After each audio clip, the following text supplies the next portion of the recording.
हरे कृष्णा।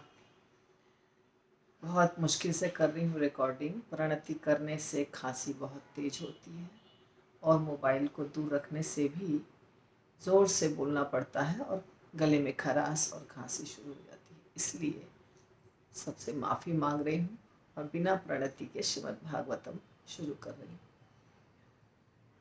दूसरा स्कंध, चैप्टर 6, श्लोक संख्या 35 में भगवान ने कहा, भगवान यानी ब्रह्मा जी ने कहा कि मैं वैदिक ज्ञान के शिष्य परंपरा में दक्ष ब्रह्मा जी के रूप में जाना जाता हूँ। मैंने बहुत सारी योग विद्याएं और योग शक्ति में पारंगत हासिल किया है।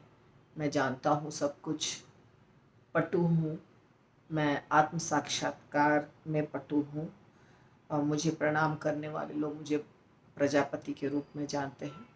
पर इन सब के बावजूद भी मैं मेरे जन्मदाता भगवान को नहीं समझ सकता। इसलिए मेरे लिए यही अच्छा होगा कि मैं उनके चरणों में आत्मसमर्पण कर दूं, क्योंकि सिर्फ वही हमें जन्म मृत्यु के चक्र से उबार सकते हैं। देखिए, भगवान का एक नाम है मुकुंद, अर्थात मुक्तिदाता। तो भगवान मुक्ति देने वाले हैं। देवी देवता जो हैं वो सुख सुविधा वाली चीज़ें हमें दे सकते हैं पर मुक्ति नहीं दे सकते। मुक्ति देने वाले सिर्फ ठाकुर जी, जिनको ठाकुर जी कहा जाता है ना, चाहे वो राम हो, कृष्ण हो, नारायण हो, जो भी भगवान विष्णु के रूप हो, वही मुक्ति दे सकते हैं।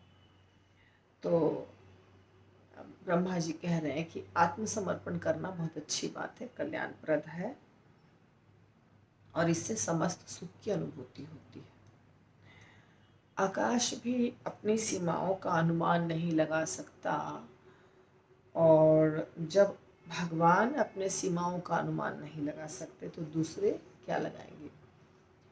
तो भगवान का धाम या भगवान की शक्ति, इसका कोई लिमिट नहीं है, ये इनफाइनाइट है। इनकी कोई सीमा नहीं होती है। जैसे हमें साधारण तौर पे आकाश दिखाई देता है तो कितनी दूर तक, जितना दूर हमारी आँख देख सकती है। आकाश उसके बाद भी है, परंतु हमारे आँख की सीमा समाप्त हो जाती है। हमारी आँख की सीमा जब समाप्त हो जाती है तो उसके बाद हमें उड़ता हुआ हवाई जहाज या पक्षी या कुछ भी नहीं दिखाई देता है। तो इसका अर्थ हुआ, आकाश सीमित नहीं है पर हमारी आँखें सीमित हैं। इसी प्रकार भगवान सीमित नहीं है पर हमारे देखने की शक्ति, अनुमान लगाने की शक्ति सीमित है। इसलिए ब्रह्मा जी कहते हैं कि सबसे अच्छी बात क्या है, आत्मसमर्पण कर देना। जब न शिव जी, न तुम और न हम आध्यात्मिक आनंद की सीमाएं निश्चित कर सके हैं तो अन्य देवता इसे कैसे जान सकते हैं। चूंकि हम सभी भगवान की माया से मोहित हैं, अतएव हम अपनी अपनी सामर्थ्य के अनुसार ही इस व्यक्त विश्व को देख सकते हैं। तो ब्रह्मा जी जो भी कह रहे हैं बहुत गहरी बात है। दुनिया में बहुत प्रकार के लोग होते हैं, हमारे ही चारों तरफ हमें बहुत प्रकार के लोग दिखाई देते हैं। हर व्यक्ति का अनुभव और उसका देखने का नज़रिया अलग होता है। इस विश्व को देखने का, अपने जीवन को देखने का, कार्य करने का, सोचने का नज़रिया सबका अलग अलग होता है। तो शिव जी यहाँ बता रहे हैं कि शिव जी भी नहीं समझ सके और तुम यानी नारद मुनि भी नहीं समझ सके, निश्चित कर सके आध्यात्मिक आनंद की सीमाओं को। आध्यात्मिक आनंद जो होता है, जैसे अभी हमें तो कुछ अनुभव नहीं है, पर जो आध्यात्मिक जगत के वासी होते हैं उनके आनंद की सीमा नहीं होती है। भगवान और भक्त के बीच में आनंद बढ़ता ही जाता है, जो सेवा में रहते हैं, जो सेवा भाव में रहते हैं। लेकिन जो सेवा भाव में नहीं है, उन्हें अनुभव नहीं है कि किसे कहते हैं आध्यात्मिक आनंद। तो ब्रह्मा जी कह रहे हैं कि हम लोग, अर्थात बड़े बड़े स्थान पर जो देवता हैं, शिव जी, ब्रह्मा जी या नारद मुनि जो एक भक्त हैं, हमें जब अंदाज नहीं आया आध्यात्मिक सीमा कहाँ पे ख़त्म होती है या कितनी बड़ी है, तो साधारण देवता क्या समझ सकते हैं, यही बात कह रहे हैं। क्योंकि हम सब माया से मोहित हैं। भगवान की माया शक्ति हम सब पर कार्य कर रही है। तो हम उन भगवान को सादर प्रणाम करते हैं जिनके अवतारों तथा कार्यकलापों का गायन हमारे द्वारा उनके महिमा मंडन के लिए किया जाता है, यद्यपि वे अपने यथार्थ रूप में बड़ी ही कठिनाई से जाने जा सकते हैं। तो हम लोग अपने सामर्थ्य के अनुसार गुणगान करते हैं। कोई भी व्यक्ति, जैसे हमारे आचार्यगण हैं, श्रील भक्ति विनोद ठाकुर, नरोत्तम दास ठाकुर और लोकनाथ गोस्वामी, ऐसे बहुत सारे आचार्य हैं जिन्होंने कुछ भगवान के गुणगान में गीत लिखे। तो उनकी जो समझ थी, अनुभव था, सीमा थी, उसके आधार पर उन्होंने लिखा। और बड़े बड़े जयदेव गोस्वामी, चंडीदास से बहुत बड़े बड़े राइटर्स हैं जो भगवान के बारे में लिखे हैं। संत मीराबाई, सूरदास, तुलसीदास, सब ने लिखा है। अब जैसे कबीरदास, रहीम, ये सब के भी दोहे बहुत प्रसिद्ध हैं। और इनके जब आप सुनेंगे, विठल जी हैं, मतलब अनगिनत है, हम तो उतना बता नहीं सकते हैं, अनगिनत है। ये सब जो राइटर हैं, इनको भगवान का साक्षात्कार होता था, भगवान का दर्शन होता था, उसके आधार पर ये लिखते थे। हमें जितना ज्ञान है और अनुभव है, उसके आधार पर हम कुछ बोलते हैं। तो भगवान के गुण अनंत हैं, भगवान की शक्तियाँ अनंत हैं, भगवान अनंत हैं, पर हम कितना वर्णन करते हैं जितना हमारी शक्ति है। जैसे आकाश बहुत फैला हुआ है, पक्षी कितना उड़ता है जितना उसके पंख में ताकत है। इसी तरह हम उतना ही कर पाते हैं गुणगान जितना हम समझते हैं या हमारे पास जितने शब्द हैं। अब जब हमें आध्यात्मिक जगत का कुछ पता ही नहीं, तो शब्द भी नहीं है हमारे पास, अनुभव तो ज़ीरो है, तो हम कितना गुणगान कर पाएंगे। तो सबसे अच्छी बात क्या है, हम उन दोहे या गीतों के द्वारा गुणगान करें जो हमसे उच्च कोटि के भक्तों ने गाए हैं, जो बहुत ऊंचे, हमसे बहुत ऊंचे स्थान पर थे। तो उनके दोहों को हम गाएंगे तो चलो ठीक है, हमारे पास शब्द नहीं है, उनका ही शब्द हम रिपीट करेंगे, भगवान उससे भी प्रसन्न हो जाते हैं। इसके बाद कहते हैं कि वे परम आदि भगवान श्री कृष्ण प्रथम अवतार महाविष्णु के रूप में अपना विस्तार करके इस व्यक्त जगत की सृष्टि करते हैं।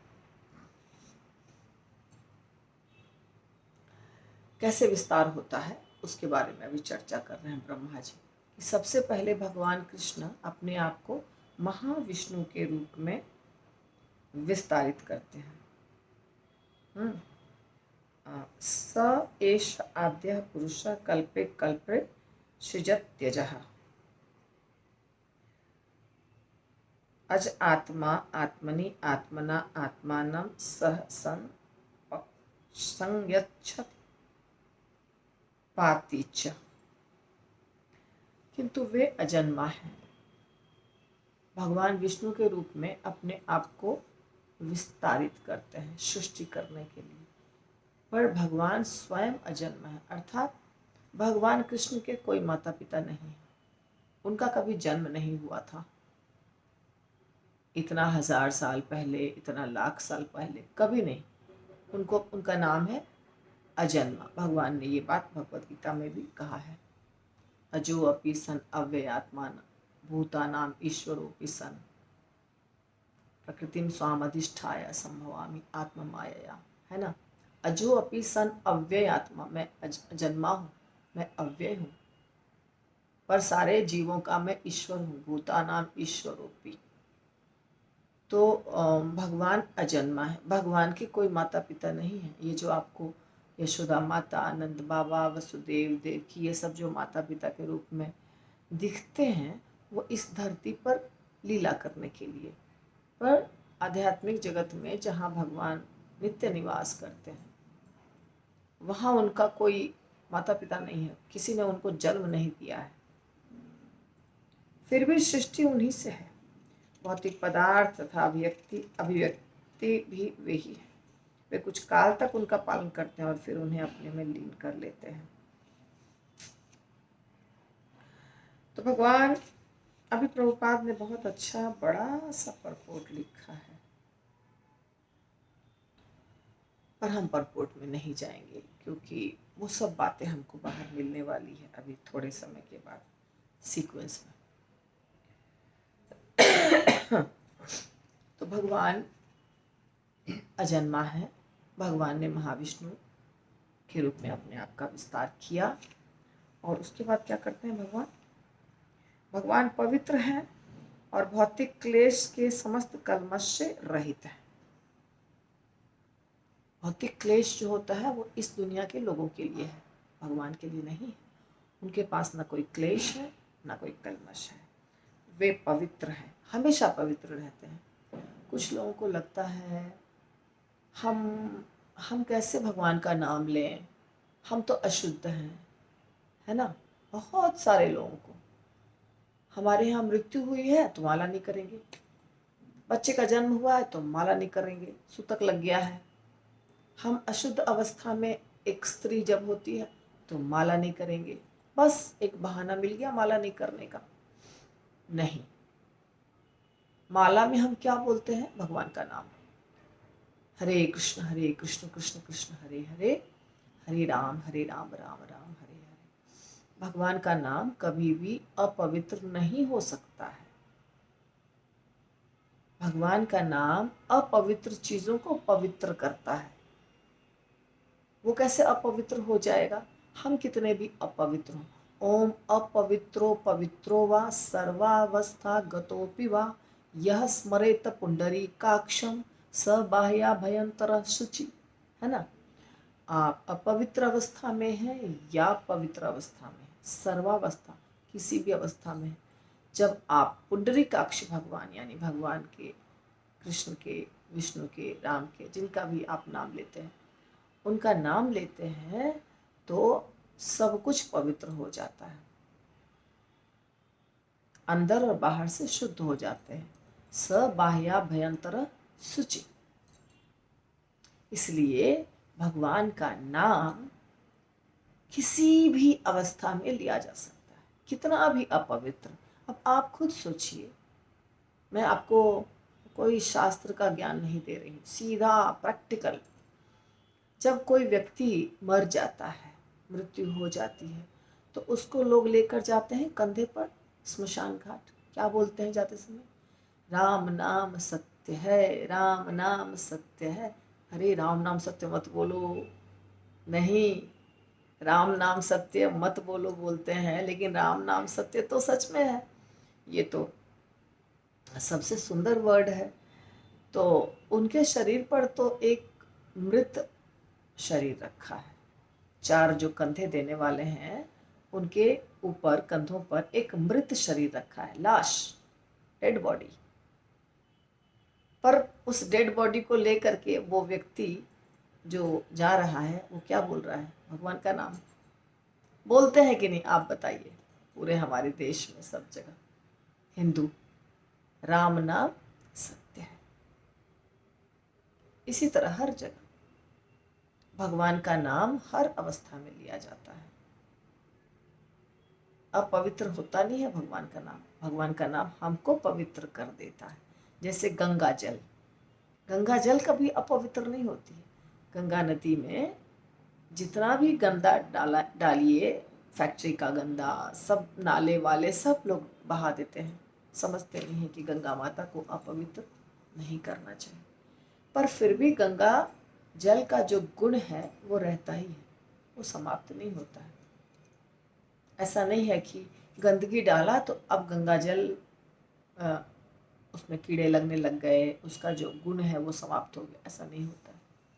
इसी तरह भगवान का नाम समझने के लिए उदाहरण दिया मैंने।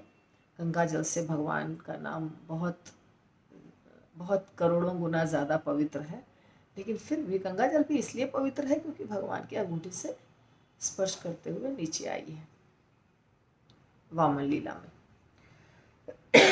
तो भगवान का नाम पवित्र है, किसी कलमश से वो कलुषित नहीं होता है।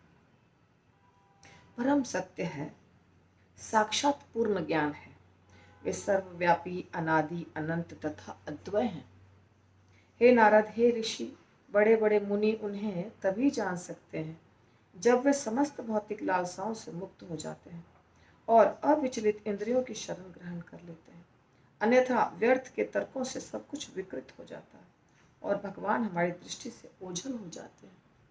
बिल्कुल तर्क करने से भगवान नहीं मिलते, श्रद्धा से भगवान मिलते हैं, श्रद्धा और विश्वास के द्वारा। हम जब भक्ति में आ जाते हैं, किसी बहुत अच्छे वैष्णव के या बहुत अच्छे व्यक्ति के कृपा से आ जाते हैं भक्ति में, पर आ जाने के बाद हमें ऐसा समझना चाहिए कि हमें कोई अनमोल रतन मिल गया है, उसको संभाल के रखें। भक्ति जो है, अनमोल रत्न जो है, वो तो कुछ भी नहीं है भक्ति के सामने। आपको सनातन गोस्वामी की कथा पता है? उन्होंने पारस पत्थर को कहाँ रखा था? तो हरि नाम तो पारस पत्थर से बहुत बड़ी चीज़ है। तो अगर हमें भक्ति मिल गई है किसी भी भक्त के कृपा से, तो उसको बहुत संभाल के संजो के रखना चाहिए। क्यों? बहुत मुश्किल से मिलती है। अगर भक्ति के मिल जाने के बाद हम केयरलेस हो गए, ठीक है भक्ति कर रहे हैं, सब करते हैं, हम भी कर रहे हैं, अगले जन्म में जाएंगे भगवत धाम, इस जन्म में थोड़ा मौज मस्ती कर ले, अगर हम केयरलेस हो गए तो भगवान नहीं प्राप्त होंगे, असंभव, नहीं प्राप्त होंगे भगवान। बड़े बड़े ऋषि मुनि, बड़े बड़े महात्मा, बड़े बड़े भक्त भी जब भक्ति में आते हैं तो बहुत अच्छे से, लेकिन कुछ समय के बाद उनकी भक्ति थोड़ी कमज़ोर हो जाती है, फिर वो अपने रास्ते से विचलित हो जाते हैं और अंतिम जो लक्ष्य है वो प्राप्त नहीं कर पाते हैं। सब कुछ विकृत हो जाता है और भगवान हमारी दृष्टि से ओझल हो जाते हैं, दिखाई नहीं देते हैं, दूर हो जाते हैं भगवान हमारी दृष्टि से। भगवान को पकड़ के रखना है तो भक्ति को बहुत संभाल के रखना पड़ेगा। भक्ति हमारी हमेशा एकदम स्ट्रांग होनी चाहिए, केयरलेस नहीं। जैसे आप मान लीजिए आपको तलवार के धार पर चलने बोला गया हो या रस्सी पर, ठीक है, रस्सी तो आप समझते हैं, नट जो चलते हैं। इस बार वृंदावन में तीन जगह देखा मैंने रस्सी, दो तरफ रस्सी लगा के। एक बार वृंदावन परिक्रमा में देखा, शायद वृंदावन परिक्रमा में, 2 बार गोवर्धन परिक्रमा में देखा। तो 2 जगह रस्सी लगा रहा था और बीच में एक लड़की चल रही है। अगर वो लड़की जो रस्सी के ऊपर चल रही है उसका ध्यान हट जाए बैलेंस से, तो क्या होगा? फट से गिर जाएगी 1 सेकंड के अंदर। और वो लगातार अपने आप को उसी ध्यान में रखती है कि मेरा पैर कहाँ है और मैं कैसे अपने आप को बैलेंस करूं, इसलिए वो नहीं गिरती है। इसी तरह जब भक्ति हमारे मुट्ठी में आ गई है, भगवान की कृपा से, वैष्णव की कृपा से भक्ति प्राप्त हो गई है, तो लगातार सतर्क रहना है कि वो भक्ति कहीं छूट नहीं जाए, कमज़ोर नहीं हो जाए, बर्बाद नहीं हो जाए, उसके अंदर अहंकार, तृष्णा, लालसा, इच्छा, ये सब प्रवेश नहीं कर जाए। अगर इन चीज़ों का प्रवेश हो गया नज़दीक में, भक्ति के साथ साथ में मिक्स्ड। तो जो भक्ति लता है वो तो बढ़ेगी नहीं, यही सब बढ़ने लगेगा, खा पी के मोटा हो जाएगा। बाद में क्या होगा, दिखाई नहीं देगा कि भक्ति लता कहाँ चली गई। और हम बड़े बड़े पदों पर बैठ करके, बड़े महात्मा, अच्छा कपड़ा पहन के बड़े वैष्णव कहलाएंगे, पर सिर्फ बाहरी दृष्टिकोण से।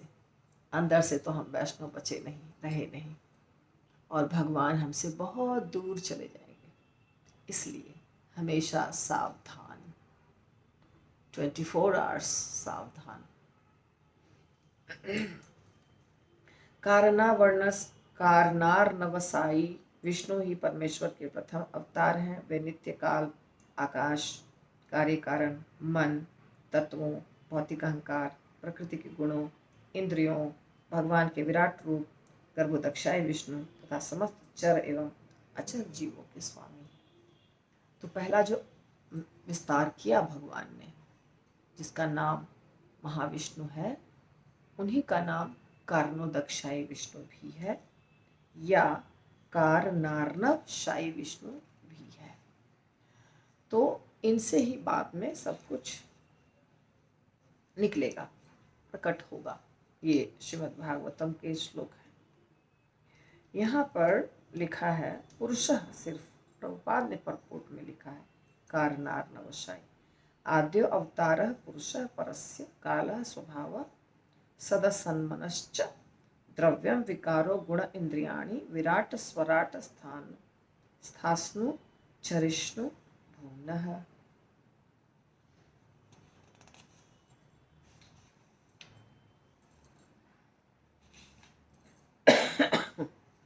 मैं यानी ब्रह्मा जी, शिव जी, भगवान विष्णु, दक्ष आदि प्रजापति, तुम नारद और कुमारगण, इंद्र, चंद्र जैसे देवता, भूलोक के नायक, भूलोक के नायक, अधोलोक के नायक, गंधर्व लोक के नायक, विद्याधर लोक के नायक, चारण लोक के नायक, यक्षों, राक्षसों तथा उर्गों के नेता, ऋषि, बड़े बड़े दैत्य, बड़े बड़े नास्तिक तथा अंतरिक्ष पुरुष तथा मृतक, प्रेत, शैतान, जिन्न, कुष्मांड, बड़े बड़े जलचर, बड़े बड़े पशु तथा पक्षी आदि, या अन्य शब्दों में ऐसी कोई भी वस्तु जो बल, ऐश्वर्य, मानसिक तथा इंद्रिय कौशल, शक्ति, क्षमा, सौंदर्य, विनम्रता, ऐश्वर्य तथा प्रजनन से युक्त हो, चाहे रूपवान या रूप विहीन हो, वे सब भले ही विशिष्ट सत्य तथा भगवान के रूप प्रतीत हों, लेकिन वास्तव में वे वैसे हैं नहीं। वे सभी भगवान की दिव्य शक्ति की अंश मात्र है। तो यहाँ ब्रह्मा जी ने बड़ा सा लिस्ट गिना दिया, जितनी सृष्टि में जो हैं बड़े बड़े स्थान पर, उनके बारे में ब्रह्मा जी कह रहे हैं कि ऐसा लगता है कि ये सब बहुत बड़े स्थान पर है, पर ये सब भगवान के मात्र अंश हैं। ये देखिए शिव, ये ब्रह्मा जी के वचन हैं, नारद मुनि को कह रहे हैं ब्रह्मा जी। शिव जी भी मात्र अंश हैं। स्वयं ब्रह्मा जी कह रहे हैं मैं भी मात्र अंश हूँ भगवान का। सारे के सारे इंद्र, चंद्र, सारे लोकों के नायक, हर लोक का नाम गिना दिया। नारद, कुमार, ये सब भगवान के मात्र अंश हैं। हे नारद, अब मैं एक एक करके भगवान के दिव्य अवतारों का वर्णन करूंगा, जो लीला अवतार कहलाते हैं। उनके कार्यकलापों को सुनने से कान में संचित सारा मैल हट जाता है।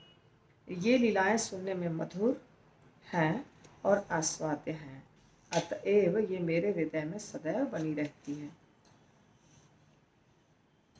तो ब्रह्मा जी को ज्ञान है कि कृष्ण कौन है और कैसे लीलावतार होता है, कैसे गुणावतार होता है, कैसे सारी सृष्टि में बड़े बड़े जो भी स्थान पर हैं वो सब कैसे प्रकट होते हैं। इसलिए नारद मुनि को ब्रह्मा जी कह रहे हैं कि मैं भगवान के लीलाओं का वर्णन करूँगा अब, जो सुनने में बहुत मधुर है और बहुत स्वादिष्ट है, आस्वाद्य, चखने लायक है, स्वाद लेने लायक है। और उन्हें क्या कहते हैं? लीला अवतार। 7वां नंबर अध्याय शुरू हो गया है। ब्रह्मा जी कह रहे हैं, जब अनंत शक्तिशाली भगवान ने लीला के रूप में ब्रह्मांड के गर्भोदक नामक महासागर में डूबी हुई पृथ्वी को ऊपर उठाने के लिए वराह का रूप धारण किया, तो सबसे पहले एक असुर प्रकट हुआ। भगवान ने उसे अपने अगले दांत से विदीर्ण कर दिया। अच्छा होगा कि इसको हम अगले एपिसोड से करें। क्यों? क्योंकि ये अभी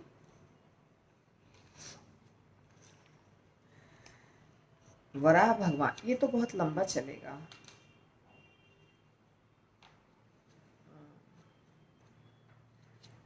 नहीं, यहाँ ही करती हूँ, क्योंकि ये ब्रह्मा जी अवतारों का वर्णन कर रहे हैं और अभी जिस अवतार के बारे में कह रहे हैं वो है वराह अवतार। गर्भोदक नामक सागर में पृथ्वी को उठाने के लिए भगवान ने वराह रूप धारण किया था। और जो सबसे पहला असुर प्रकट हुआ वो था हिरण्याक्ष।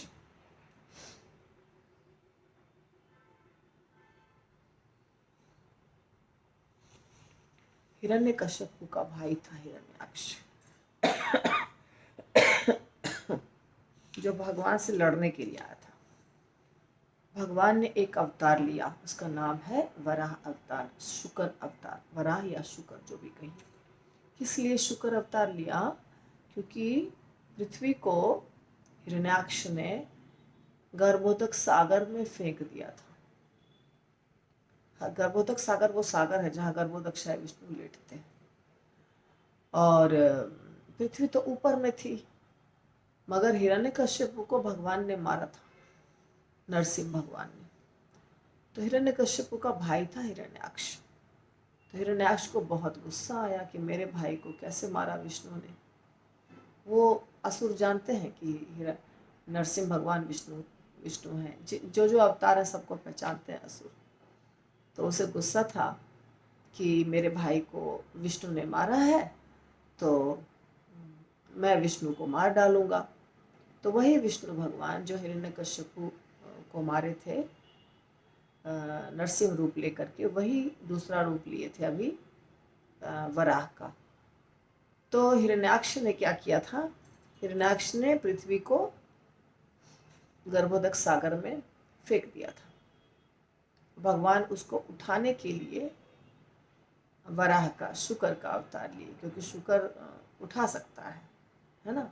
शुक्र जो होता है वो उसके सामने एक ऐसी, उसका कंस्ट्रक्शन ऐसा है कि मुंह का डिज़ाइन ऐसा है कि उसके ऊपर उठा सकता था, इसलिए भगवान ने ऐसा रूप धारण किया। और दलदल था ना, मतलब वो जो जगह थी एक सागर था, वहाँ से उठाना था, तो वैसा अवतार की जरूरत थी। सर्वप्रथम प्रजापति की पत्नी आकुति के गर्भ से सुयज्ञ उत्पन्न हुआ। फिर सुयज्ञ ने अपनी पत्नी दक्षिणा से सुयम इत्यादि देवताओं को उत्पन्न किया। सुयज्ञ ने इंद्रदेव के रूप में तीनों लोगों के महान क्लेश कम कर दिए थे। फलतः मानव मात्र के परमपिता स्वयंभू मनु ने उसे हरि नाम से पुकारा। तो अभी जो पिता और पुत्र का लिस्ट चलेगा, ये बहुत कठिन है, याद रखना, बहुत नाम आते हैं इसमें, हमें सिर्फ सुनना है। प्रजापति, सर्वप्रथम प्रजापति की पत्नी आकुति के गर्भ से सुयज्ञ उत्पन्न हुआ, और सुयज्ञ की पत्नी हुई दक्षिणा। सुयज्ञ और दक्षिणा से सुयम उत्पन्न हुआ, और सुयम एक देवता था। फिर सुयज्ञ ने इंद्रदेव के रूप में तीनों लोगों के महान क्लेश कम कर दिए थे। यानी कि सुयज्ञ उस समय इंद्रदेव के पोजीशन पे था, इंद्रदेव के रूप में तीनों लोगों के महान क्लेश कम कर दिया था। फलतः मानव मात्र के परम पिता स्वयंभू मनु ने उसे हरि नाम से पुकारा। अच्छा, तो सुयज्ञ का नाम हुआ हरि, ठीक है।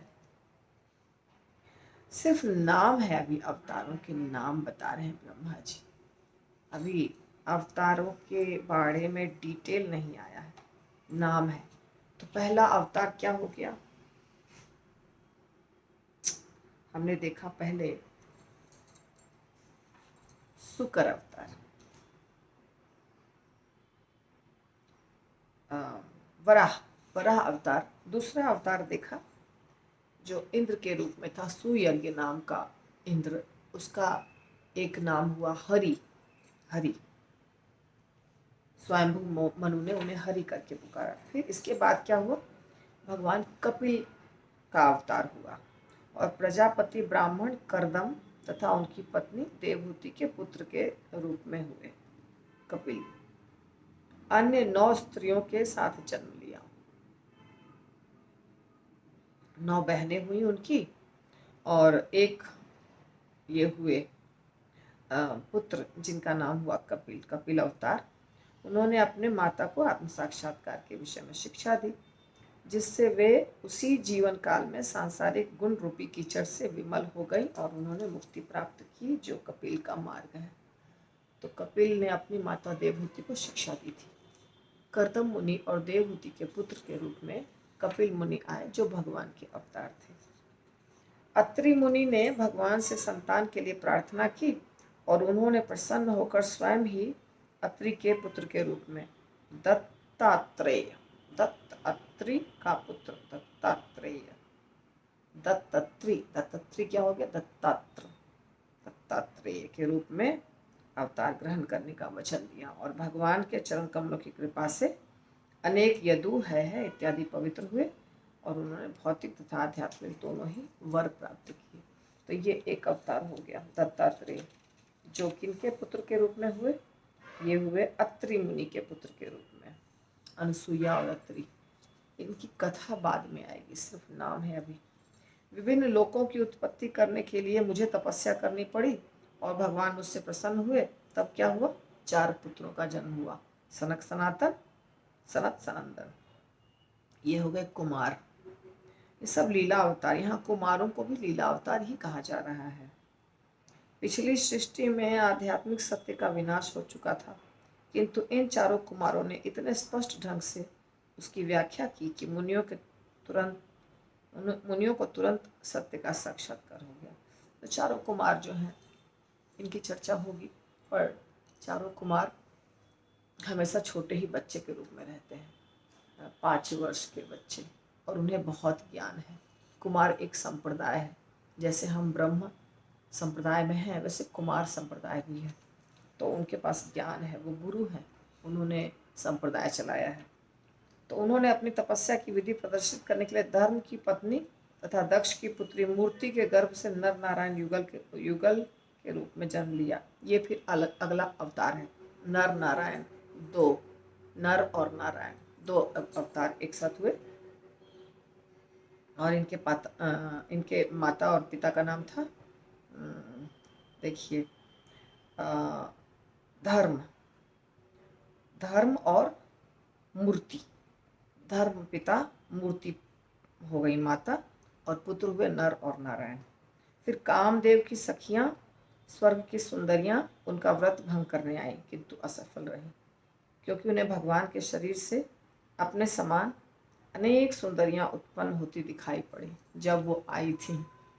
ये नर नारायण के बारे में है।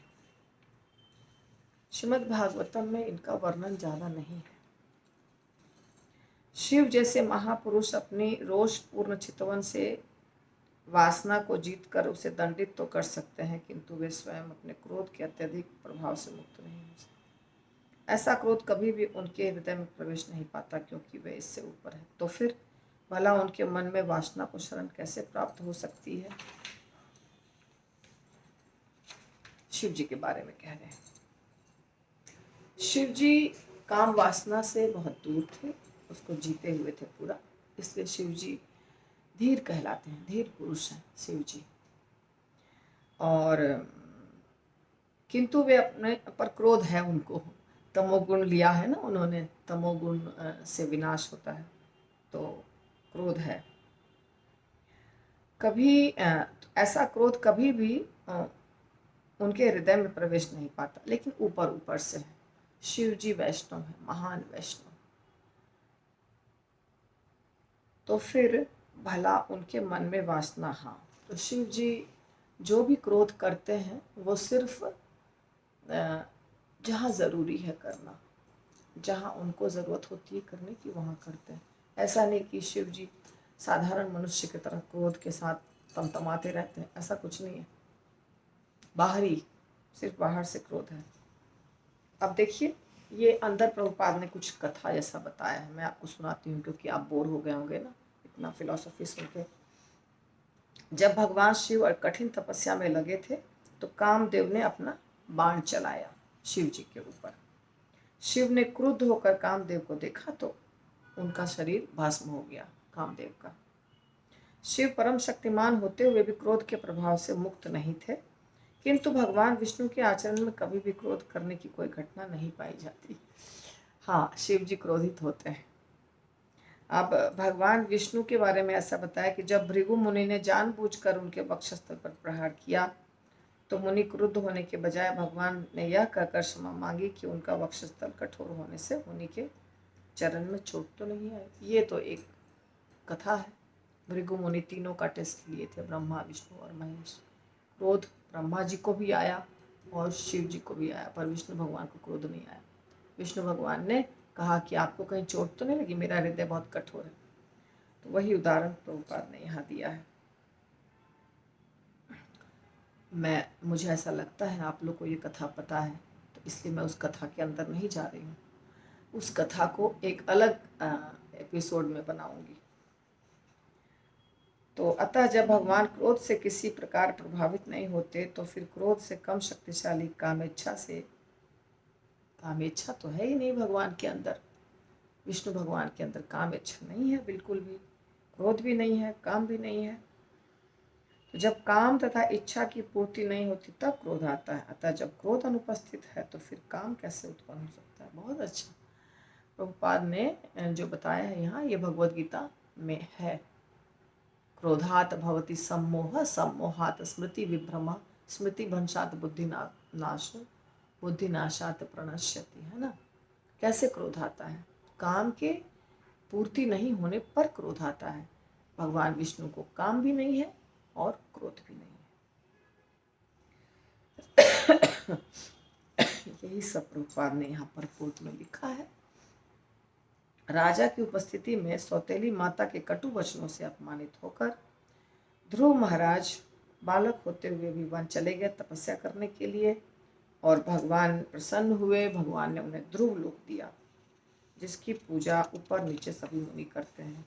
तो ये ध्रुव महाराज के बारे में बताया। ध्रुव महाराज अवतार नहीं है, और कथा बता रहे हैं ब्रह्मा जी। इनकी कथा जब सुनेंगे तो ये सब डिटेल में आएगा बाद में।